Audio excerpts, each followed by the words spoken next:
Before you dismiss ceremonies as a bit woo-woo, ask yourself this: why have humans been gathering in ceremony for thousands and thousands of years? I've just come back from Soul Revolution Festival, where I attended 4 very different types of ceremonies. So if you want to hear what I learned, stay tuned. Welcome to Higher Self Mastery, the podcast for women ready to leave behind who they were told to be and remember who they truly are. I'm your host, Dami Schumacher. This is your space to come home to yourself, to honor the inner pull for more truth and more depth, and more meaning as you enter a new chapter of your life. Together, we're reframing midlife crisis into the midlife magic that it actually is, because this is your rebirth. Through soulful conversations and spiritual tools, you'll reconnect to your truth and reclaim your voice and live the life that your soul came here for. So let's begin. I'm recording this episode before I've really fully integrated and fully processed the weekend that I've just had. As I said, I attended 4 ceremonies at the Soul Revolution Festival, and I have literally just landed a few hours ago back home. So there is also a beauty in delivering this without necessarily having done the processing, because it will be a fresh and raw account of my lived experience and probably be more in line with what you might experience as well if you attend a ceremony. And so bear with me if I do go off a little bit. I have an idea of what I want to share and where this episode is going.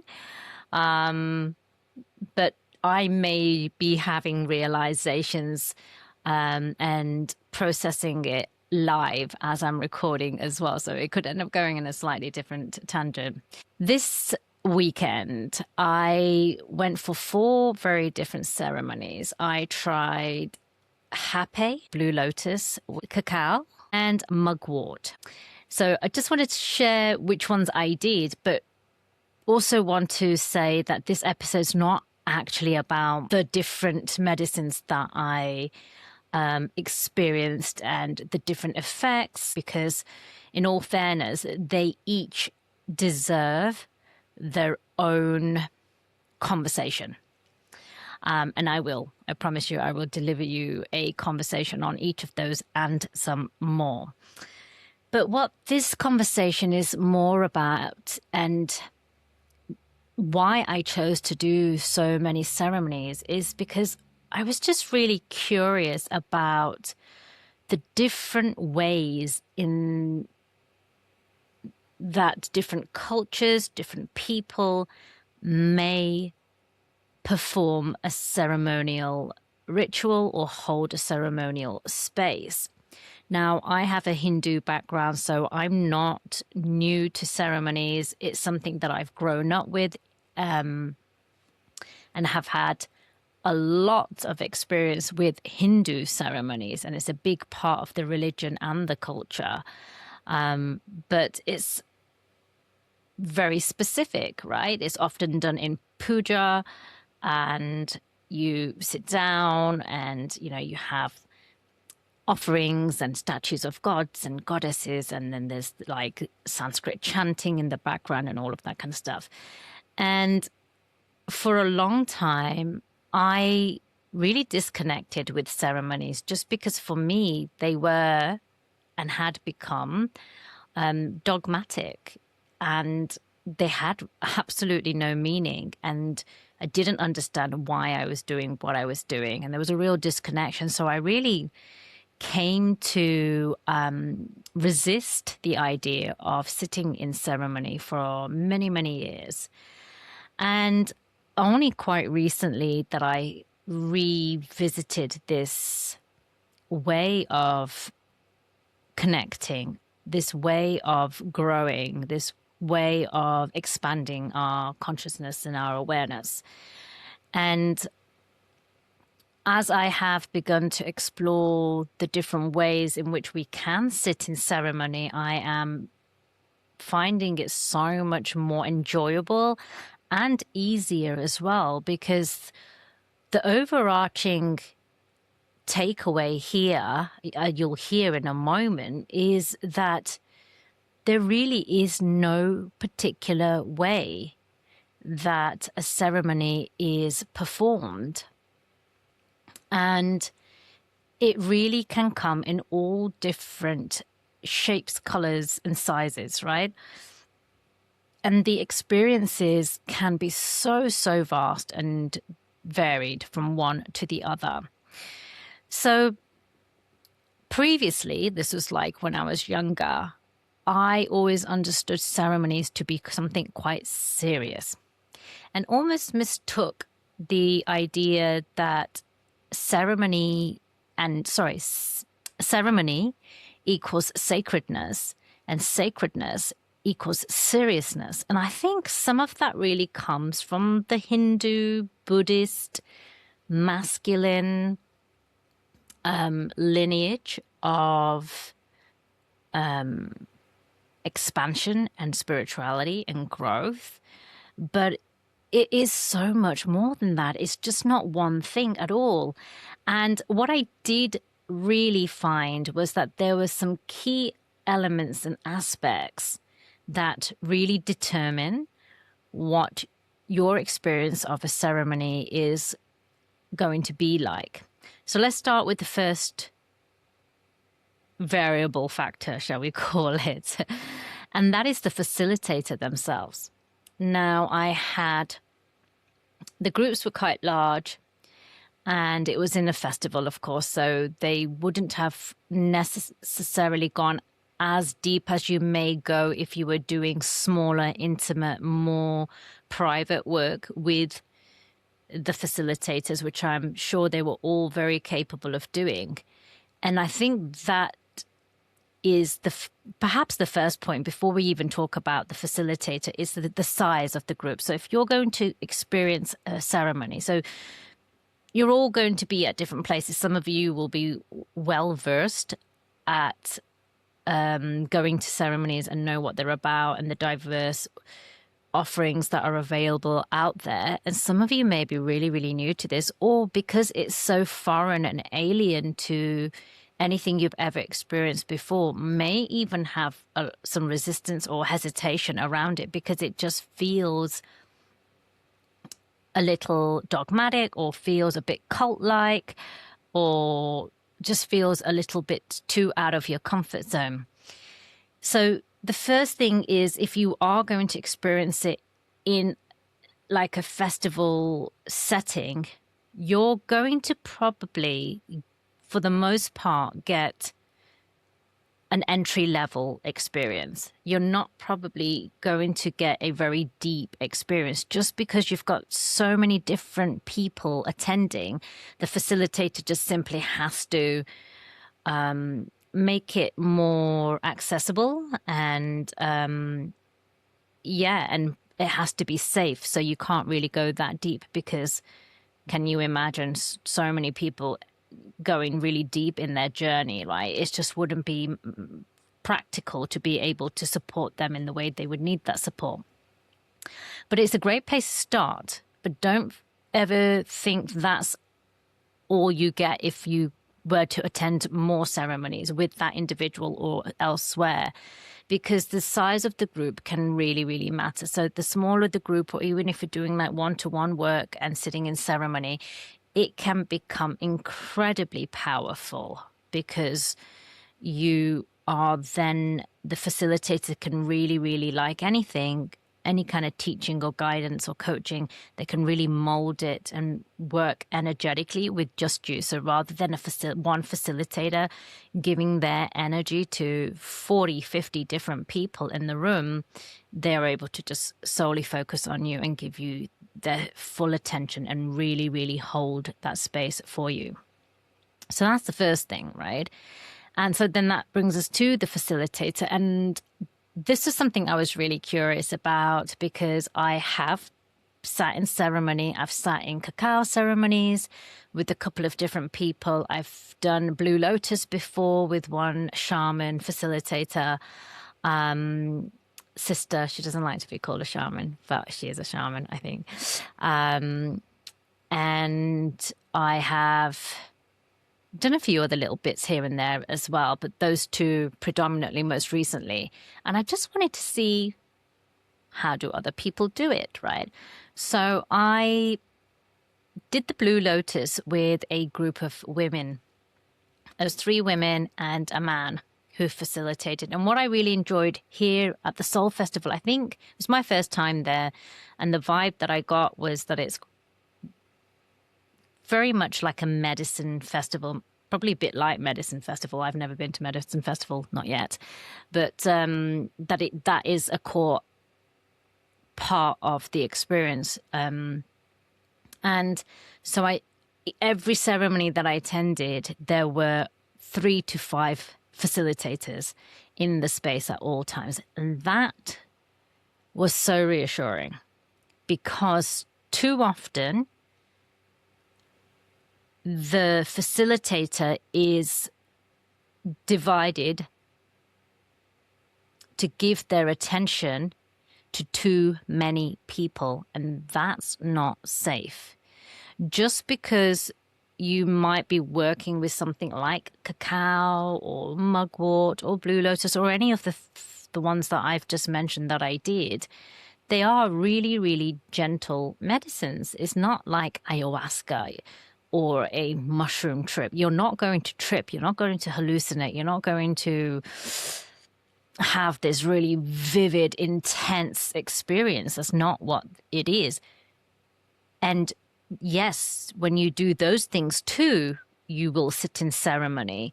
And maybe we'll talk about that one day as well. I have many, many moons ago sat in ceremony with ayahuasca, Mama Ayahuasca as well. So, and that's a completely different type of medicine and a different, on a different level, right? If you're new to medicine, healing, and then I would suggest you go with some of the more gentler medicines that Pachamama has to offer us. But I digress a little bit. It's not about plant medicines, is it? Maybe it should have been about plant medicines as well.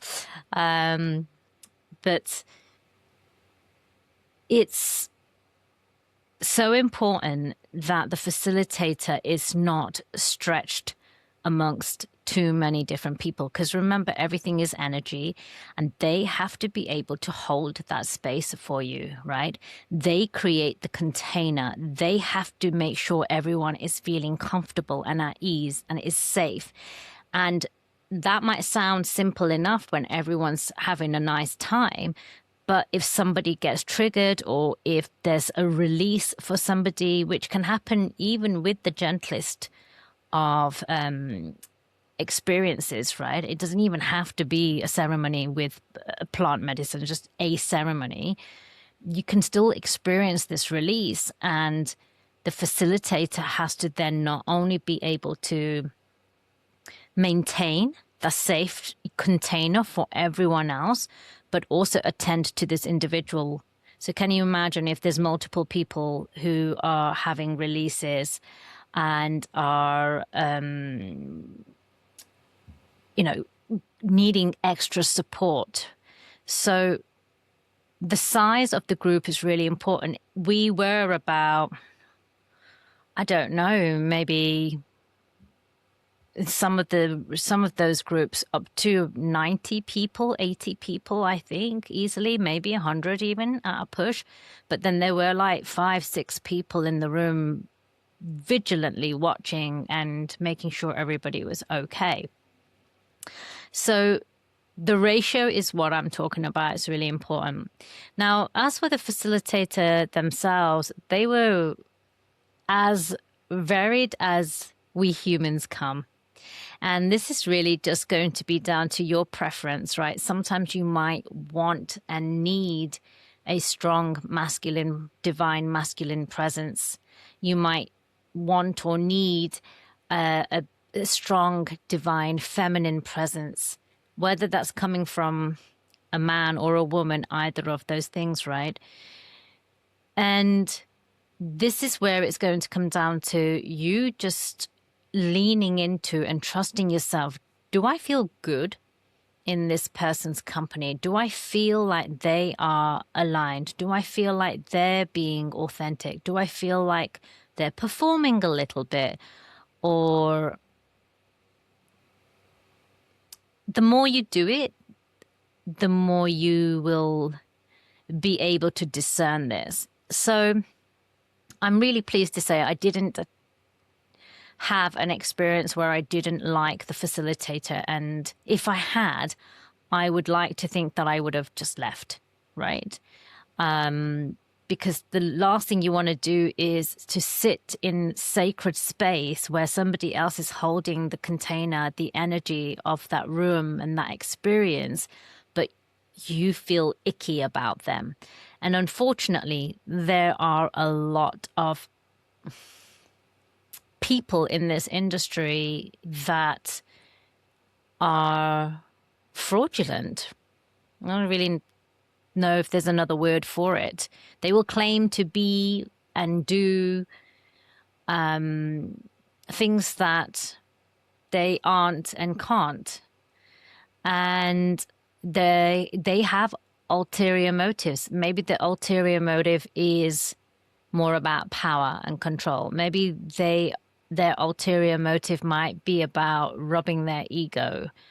Maybe their ulterior motive is about just making money. And yes, they do exist. I'd like to think places like where I've just been, the facilitator or the event organizers are well versed enough to, for the most part, choose well with people's reputations and so on. And I think they did, because I didn't have a bad experience like that. I genuinely really liked and connected with almost all of my facilitators, I would say, in different ways. And they all have different styles. One of my facilitators was very strong in his masculine energy and had a really strong presence in that room. Not only because he was like 6'6" or something, like he was tall, and he just stood there very calm, quiet, and stoic. And when he spoke, you knew this man was speaking truth. You knew that this man knew his stuff. There was no BS. He was not making it up. He was an expert in his field and deserved that respect. And I felt very, very comfortable and happy to let him lead me and guide me on the journey that he then took us on. But it was a very strong masculine energy. But just because it was very strong, even in that moment, I asked myself, I thought, oh, do I like this strong masculine energy? But actually, it was fine. It was fine. It was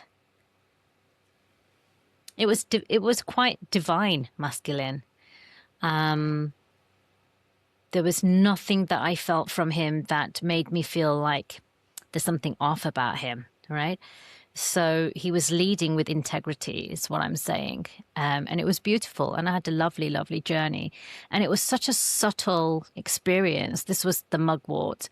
And it was at night, and pretty much dozed off during it.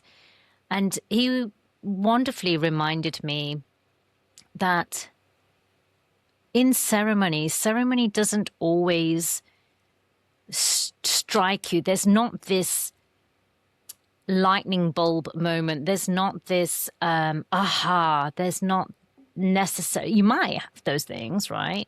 And I think a lot of the time people go looking for that. They may go into a ceremony expecting this revelation or transformation or insight or clarity, right? And those are all wonderful things to set an intention for, but it may not go boom and arrive. It may just be a really chilled out, almost ordinary experience. And you might walk away, if you don't know any better, thinking, oh, I don't think that was very good because nothing happened. Or, oh, maybe I didn't do that right because nothing happened. I don't feel anything. It was okay. And I get it. I've definitely been there, right? I think we all go through that part where we want this very obvious experience where it kind of hits you in the face and you're like, oh, boom. Because it's like getting a hit, isn't it? It's a dopamine hit. So we do enjoy those. And sometimes you may get that. But sometimes, like in this particular ceremony, it was just really ordinary. It honestly didn't feel that different to some of the hypnosis that I do at home. Yep, it really did. It was as simple as that. However, I trusted the facilitator. I trusted the guide, and the intentions that was set by myself as a collective group and by him, and the integrity with which he guided us and taught us and held that space. I have no doubt in my mind that whatever I needed to get out of that medicine, that experience, that I will receive it. If not already received it, 100%. I don't always have to be aware of receiving the insight, the awareness, the growth. It can be quiet. It may sometimes just be a seed that I sowed this weekend. Maybe all of them were just seeds that I sowed, because to be honest, all 4 of them, I didn't have any kind of major whoo moments. I've had those too in the past, but I didn't really have any of that this weekend. But I fully trust that with each one, when I sat down, what they all had in common, and I will go through some of those things, but one thing that they had in common was that you sit with intention. And whether it's the intention that the facilitator brings to the space, or whether you yourself or you're guided in a particular direction. Because the importance of ceremony is that it is sacred. And it's more about, rather than these wild, wonderful experiences, is really just another way of returning home to yourself. It's an opportunity to get quiet. It's an opportunity to turn inwards. It's an opportunity to reflect. And what I learned was sometimes it's not even that. Sometimes it was about the opportunity to connect. Sometimes it was an opportunity to bring out your inner child, the fun, joyful side of you.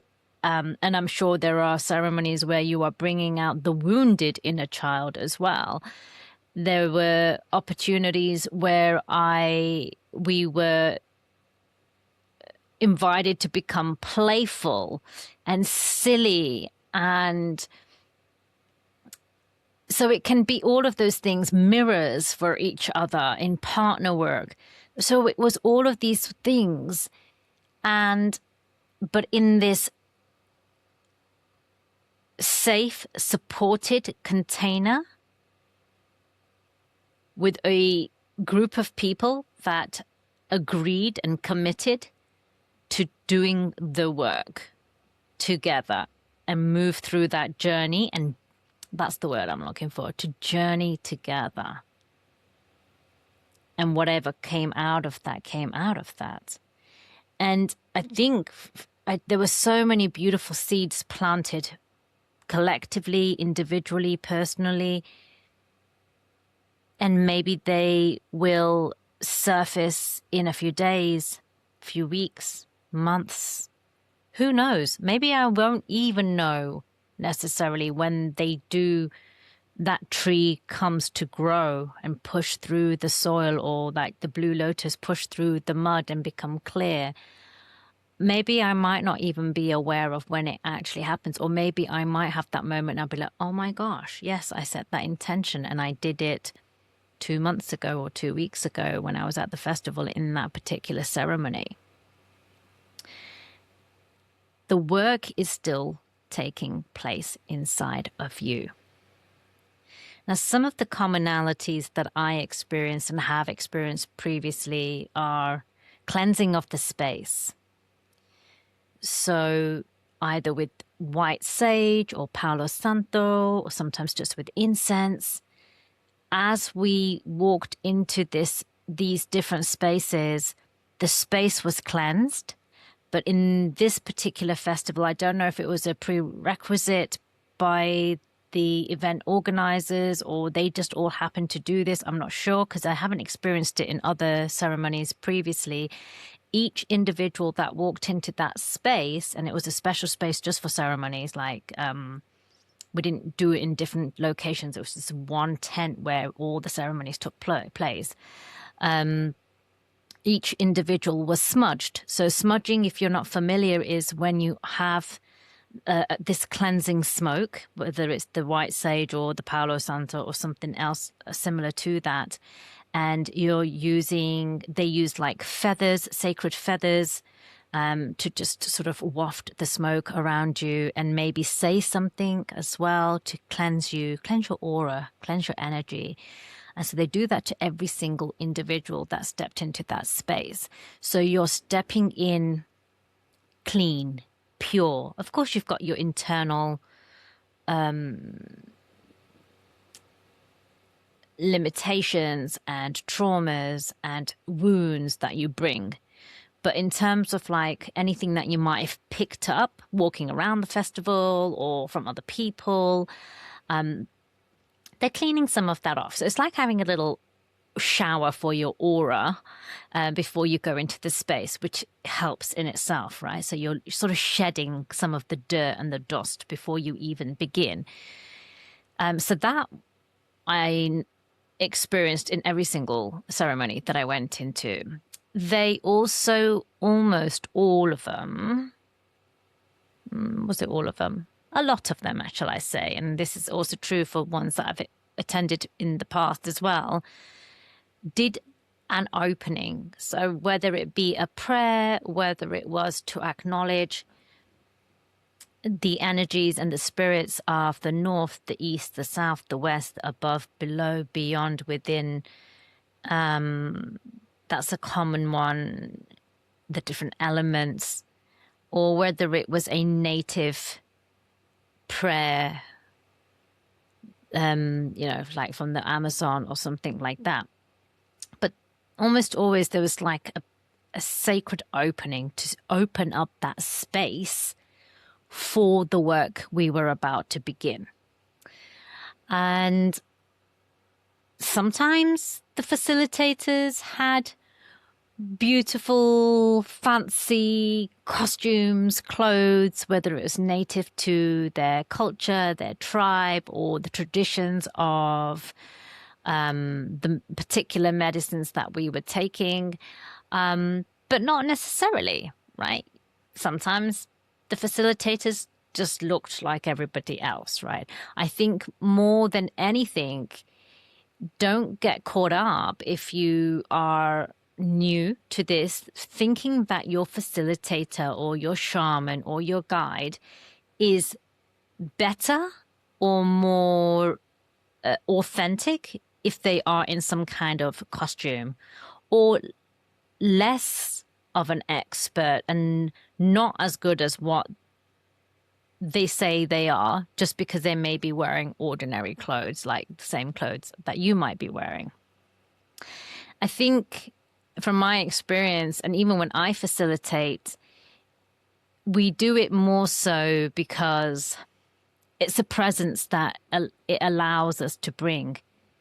When we dress in a way that helps us to connect with the energy that we're bringing and hoping to bring to the space that we want to be able to hold in that container, then it helps when we also bring that intention in with what we wear as well. And I think that's really what it's about. It's nothing more than that at all.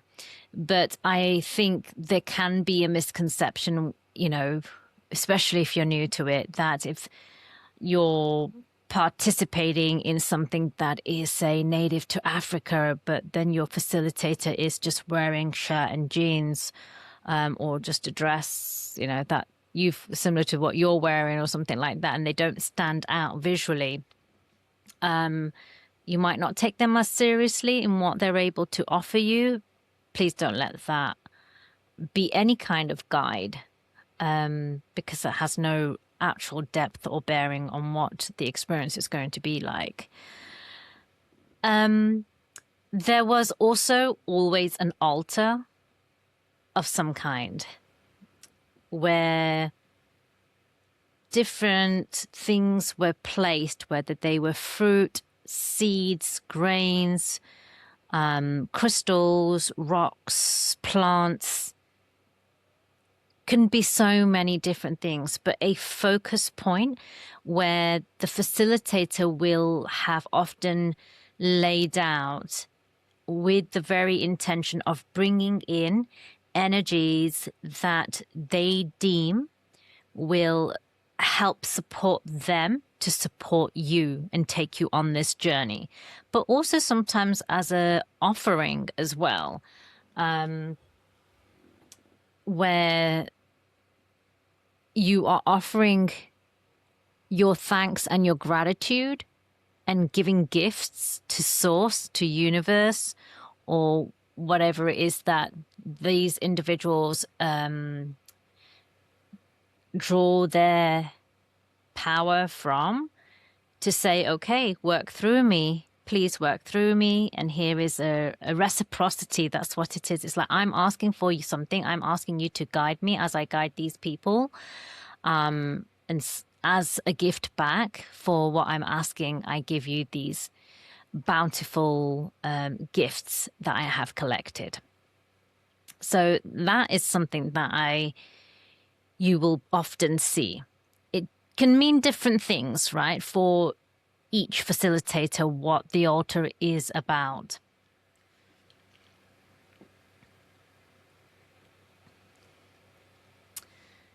What else was similar?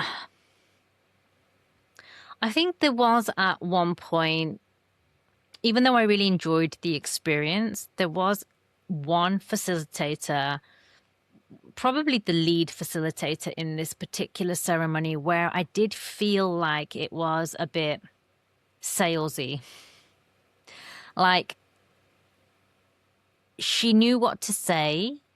She delivered all of the intellectual information that made it interesting and kept me captivated.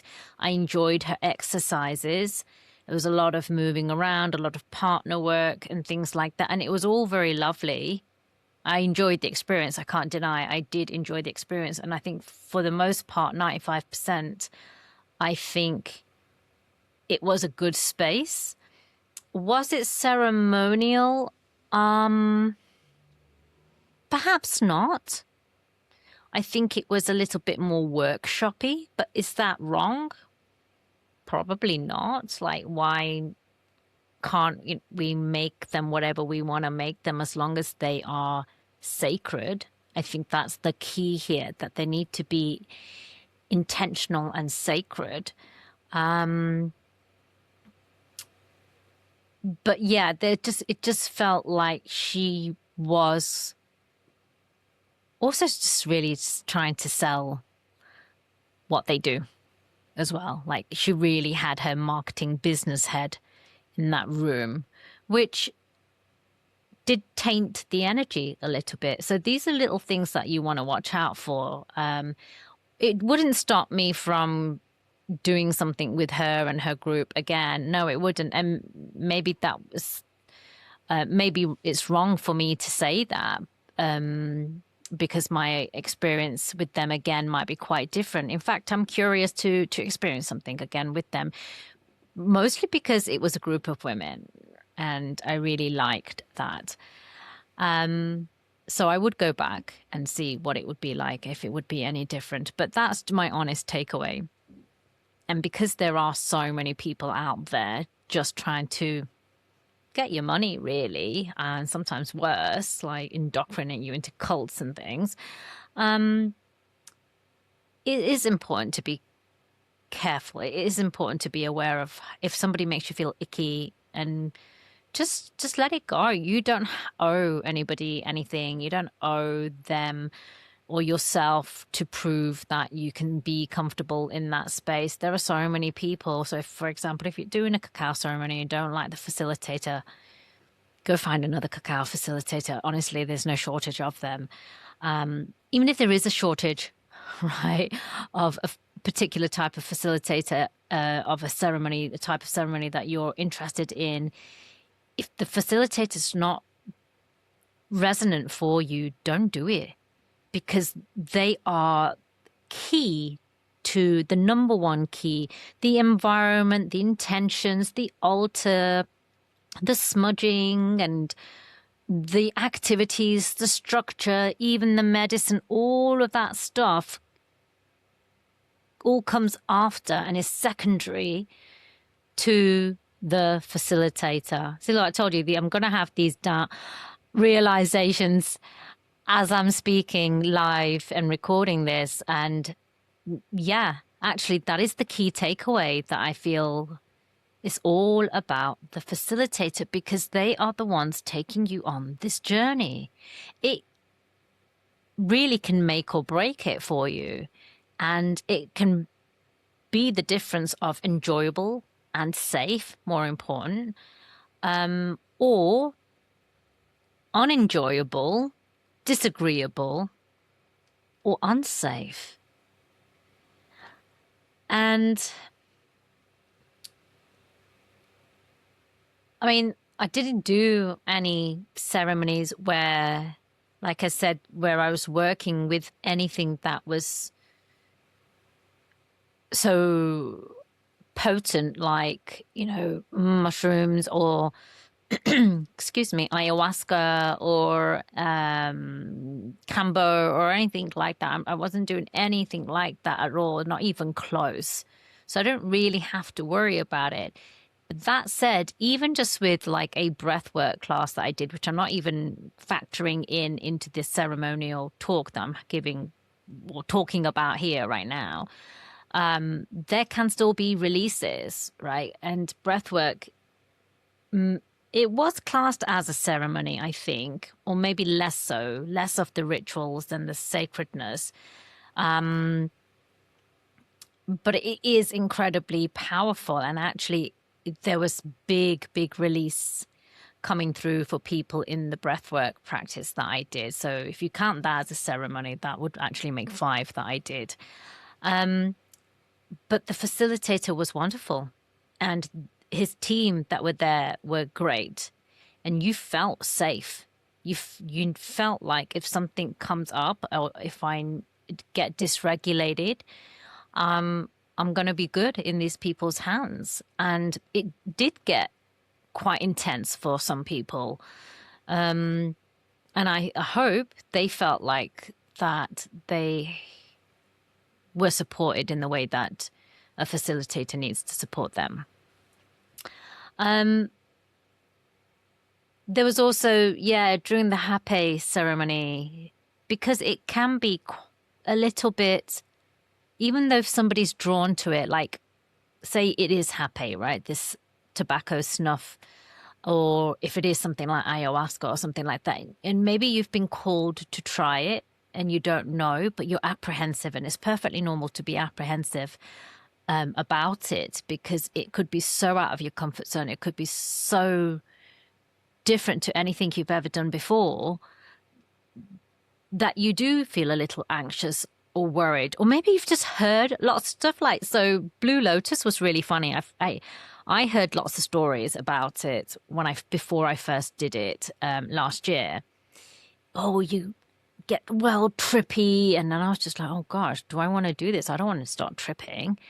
And when I spoke to the sister who was facilitating, she was like, no. She goes, I've never known anyone to trip on Blue Lotus. She goes, it helps with your dreaming, and that's it, Dami. And I was like, oh, okay, cool. So there might be like all these wild and vivid stories going around, which like, you know, and then they start to make you feel a little bit nervous. And so I feel like that could be true with some of the more unfamiliar ceremonies that are available. And very clearly in the Hape ceremony, there was a man who just, it didn't obviously look anxious and nervous, but the brother who was serving it to him. So the Hape, I said I wouldn't go into it too much, but just to sort of help give you context, the Hape was served through a instrument, he called it, where the server blows the snuff through and it goes up your nose. So the server is fully in control of how much you receive, how quickly, so on and so forth.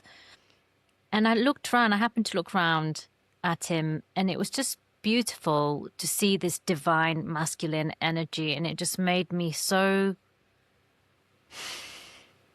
it warmed my heart to see this kind of love, care, and affection from one man to another. So the server, the brother, Amazonian brother, they were from a specific tribe. I can't remember, but he could see that this man was a little bit apprehensive, and he looked him in the eye. Like, this brother served me too, and none of them actually ever took their eyes off your eyes. They keep strong eye contact with you, right, as they're serving you. But he looked at this man and he put his hand on his heart. And he didn't speak English. He didn't need to speak English, but there was just this understanding and this exchange in his energy and his look, like, you're okay. You're okay. You've got this and I've got you. So you're okay. And it's just this, you could see immediately the man just sort of go, okay. Yeah. In that moment, that's what you're looking for in a facilitator, where they are fully committed to serving you, and that is the only intention with which they are there, not to promote their next event. Sorry. I mean, I'm not saying they shouldn't. Work's work. I mean, they're not going to grow, but at the end, right? Not mid-ceremony. Or that, it's not even the words, it's the energy behind it. That's the difference. In that moment, he was just fully there for this man. Nothing else. And to support him and to let him know that I'm going to look after you and you're okay wherever this journey goes for you. And I can look after you. I'm fully capable and experienced enough to look after you to do this. I think that's what you're really looking for. So if you are new to this world of ceremonies, and I do invite you to explore it, not just plant medicine ceremonies. No, not just that. That just happened to be the things that was available this weekend. And yeah, it just happened to be what was available this weekend, really. That's the short of it. But ceremonies can be for so many other reasons as well, with other things at the heart and the core of the main offering. But ultimately what it is, it's about, and you can have your own ceremony too, right? It's about sitting intentionally for a period of time, I say, is important. It's not something you can do quickly. And if you do it quickly out of habit and ritual, if you perform a ceremony and the rituals within that ceremony out of habit, then I don't really feel like it's a ceremony. at all. You're just kind of going through the motions because the energy isn't really there, or you're not that present. You have to be present. It's about dropping in. It's about giving yourself the space and the time. It's about clearing the energy around you, clearing your energy. It is about really getting intentional for what you hope and wish to get out of your experience, whether that's 20 minutes or 2 hours. If you're being guided, it's about having some kind of structure, I feel, as well. It's not some free for all open dialogue type of talking session, right? That's not a ceremony. A ceremony's got real structure. At least that's how I understand it and believe them to be right now. Certain things are done in a certain way to achieve a certain outcome, whether you're taken through a meditation, whether you're taken through hypnosis, whether you're taking some kind of plant medicines, whether you are drinking tea, whether you are taking snuff, whether you are, I don't know, just using different tools, journaling, right? All of those things, these can all be a part of ceremony. And then it's about acknowledging yourself and your brothers and sisters who shared that journey and that space with you at the end and giving thanks for that. That's what ceremony is about to me. That's what I feel like I've really learned. And the key is about who is holding that space for you. So yes, you can absolutely hold your own as well, but it is very different, and it's really nice to be guided through a ceremony as well, because then you don't have to have your thinking brain on, the planning, the responsibility, you genuinely can just let go and surrender to the experience and then really drop in and see where it takes you. But it is absolutely doable on your own for yourself as well. And so if you are really curious to get started and try this, and you want to do it now and not wait until the next ceremony is available at the next festival or event or workshop, then do it at home. Light a candle, perhaps, maybe smudge your space or burn some incense if you haven't got that, some essential oils. Don't overthink it. What oils are you drawn to in this moment? Just what feels good. Are you drawn to creating an altar? Then just pick some pieces, maybe some leaves, some petals, some flowers, some stones, some rocks, some wood, crystals, anything, right? Sit and create that space where you're not going to be disturbed. I think that's really a key element. You can't be disturbed. It's not a space that you can just drop in and out of. I think that's really important. You've got to stay in that zone. That doesn't mean it has to be quiet. It doesn't mean that you don't speak. It doesn't mean that it's introspective only. That could still be partner work. It could still be group work. But you're staying in the work. You're staying in the zone. So you want to turn your mobile off. You want to make sure, if you're doing this at home, then your family knows just to leave you alone for half an hour or an hour, or whatever it is you've got. But give yourself some time as well, because you don't want to rush anything. It would just be contradictory if you gave yourself 15 minutes to do this, because you may not drop in until the 14th minute.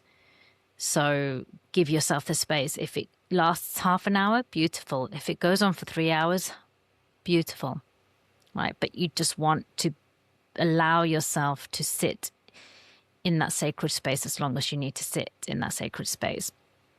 And sit with an intention. And maybe you do want to drink a tea with intention. Maybe you do want to drink some cacao with intention. And if you are using something like that, I mean, you can look up the properties of how these beautiful plants can assist you as well. Maybe you want to sit in ceremony with your favorite crystal. Maybe you want to sit down with some clear quartz or rose quartz or some tiger's eyes. Or maybe it's you sit in ceremony with a deity or a statue. Like, this comes to my hand, so I'm just raising it now. This is a beautiful little bronze statue that I have of the goddess Lakshmi. I think she's out of focus now. So she fell over while I was talking, so I brought her to the front here. So it could be all sorts of things. And trust, just because you're not having, maybe you might, but if you don't have this big lightning bolt moment, this insight, this aha, this revelation, don't dismiss the experience as not having worked. You have still sowed the seed, and trust that the work is taking place. Trust that the medicine is working. Trust that consciousness, divine source, God, is listening and has heard your request, your question, your problems, your challenges, and is guiding you, is working alongside you. So a few things to ask yourself. If you want to explore this a little bit more, or a few things just to recap and remember, I should say, is that, first of all, try it yourself at home, right? That's the fastest and easiest way to get started in ceremonies. Secondly, if you do choose to sit in ceremony with a facilitator, and it's the first time you're doing ceremonial work, I do urge you to sit in something that is more likely to be a gentle experience rather than a very strong and powerful experience. So you can familiarize yourself with what actually feels safe, and trust your instincts, trust your intuition. If something feels off, doesn't matter whether you've invested a lot of money in it, doesn't matter if you've driven halfway across the country or even taken a flight to participate in it. You need to protect your own energy, because in these situations, you are vulnerable. You are dropping your guard, you're dropping your masks, you're dropping your defenses, you're exposing yourself. At least that's the idea, to become vulnerable to yourself, but also you become vulnerable in that space to other people's energy as well. So you have to look after yourself. If something doesn't feel good, even if it's maybe somebody you're sitting next to and they've just got really strong energy and it's not, you feel like it's rubbing off on you and in not a good way, and you're not able to hold that, or keep it at arm's length, just get up and sit somewhere else. If the facilitator asks, they won't. You can, or don't feel like you can't interrupt the class or ask or just do what you need to do. I guess that's what I'm trying to say.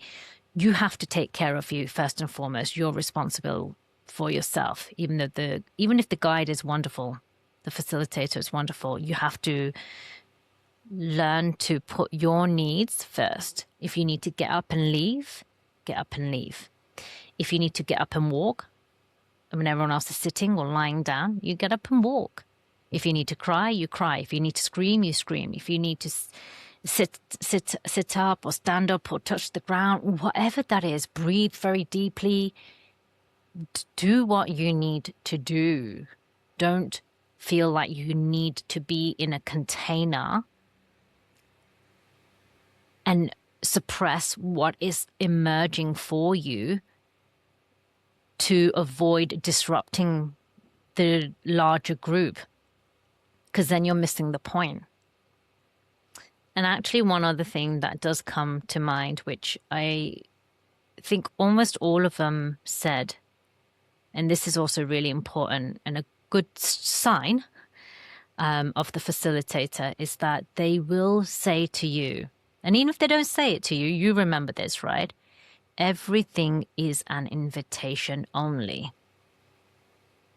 At no point in anything in life, but certainly in these ceremonies where you are maybe really unfamiliar, at no point ever should you do something you do not want to do or feel uncomfortable doing, or ever be asked to do something and you're like, no. And then the facilitator's like, oh, you have to do that. That's the way of this ceremony, or that's the way of how we do this, and you've got to do it.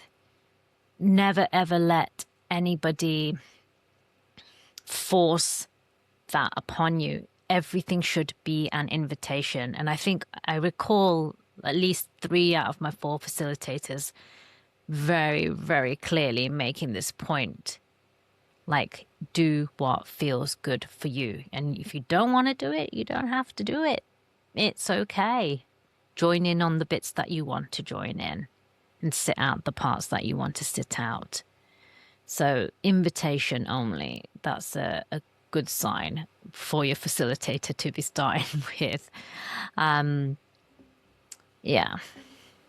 Okay, let's wrap this up.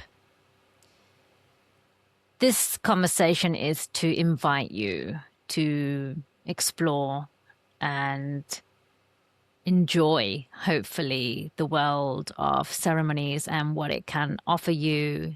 It's not something that you should rush into blindly, but listen deeply. Notice what you're drawn to. Just because everyone might be doing certain type of ceremony, if you're not drawn to it, trust that's not the journey you need in your life at this moment. It may be in 3 years' time or 3 weeks' time. But in that moment, if you're not drawn to it, then don't go with it, right? Notice who you feel safe with. Ask questions. Trust your body. Trust your intuition. And remember, ceremonies, they're not about becoming more spiritual. It's more about remembering the sacredness that is already within you, your truth. And it gives space for that truth to come up. It gives space for healing to happen. And that's what this weekend really was a reminder for me, is that there are so many different ways to do this. There are so many different doorways back to yourself, whether you sit in ceremony or not. But the real work ultimately is about learning to listen to ourselves, trusting ourselves, having that inner dialogue and that conversation with our source, with our higher self, and trusting that the work is taking place. When we come with integrity, with intention, with commitment for there to be some kind of change in our lives, it never goes unheard. It will come back. You will be rewarded. The healing will take place. Maybe it doesn't happen in the way that you want it to happen or are hoping it will happen. Maybe it needs to be a purge before the peace. But trust the work is taking place. It's a sacred moment for yourself. And if at any point ceremonies ever feel robotic, you don't understand why you're doing what you're doing, stop. Honestly, stop. Don't do it for the sake of doing it. Sometimes this can happen when there's a language barrier. I get it. But the world we live in now, those barriers are increasingly becoming more and more dissolved, and there are translators or different facilitators that can maybe explain it to you in your language as well. So you have that understanding, because the understanding is key. If you attend a beautiful ceremony with a great facilitator, guide, teacher, shaman, but you don't know what you're doing, you don't even set an intention, you don't even know what's going on, there may be some benefits to that, but really you're just going through the motions, because what matters is the energy you bring to that experience through your intention, through your attention. I hope that has helped and you enjoyed that reflective conversation about ceremonies. And thank you for bearing with me as well. I did say that I am still processing this, so I really didn't know what was going to come out. But with the intention that it has taken away the woo-woo. It has taken away the distance that it's for some of you that you may have felt. And so if you do come across it now, you will feel more confident and have a little list in the back of your head of what to be mindful of, what to keep in mind, so you can then move forward more confidently, more safely, and therefore have an enjoyable experience at the end of it as well.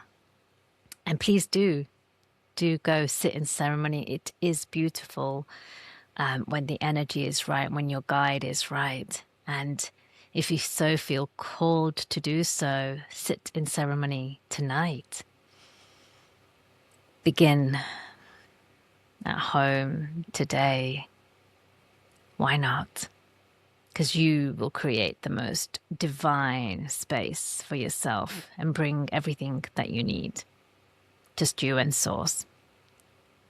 Thank you so much for listening. I'll see you next week.